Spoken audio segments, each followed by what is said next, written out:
আজকের পরে থেকে এক ফোঁটা মাটিও গুমতি থেকে কেউ কাটতে পারবে না। আমার দুইটা জিনিস প্রায়োরিটিতে থাকবে, যে কয়দিন মন্ত্রী হিসাবে থাকবো। এক, আমার প্রায়োরিটি কুমিল্লা ডিভিশন প্রতিষ্ঠা করা। দুই অথবা একের ক, আমার প্রায়োরিটি গুমতি থেকে মাটি কাটা, জিরো টলারেন্স।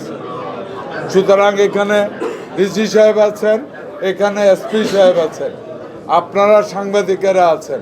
আমি আশা করব আজকের পরে এই পুরা ঘটনাটা সূর্য ডুবার পরে শুরু হয়।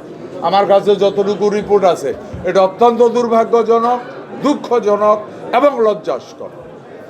আমি এখানে প্রশাসনের দুইজন বড় কর্মকর্তা আছেন। আমি আশা করব যে আজকের পরে থেকে ইনশাআল্লাহ থেমে যাবে না।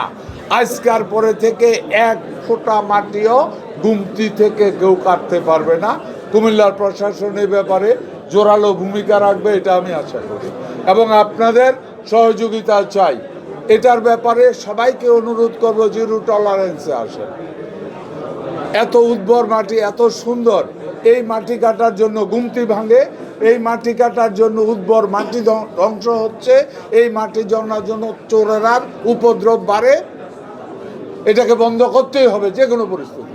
সরি, আমি এভাবে একটু লাইট টক করি মধ্যে মধ্যে, কারণ সত্যি মাটি কাটাটা আমাকে প্রচণ্ডভাবে বার্ন করেছে।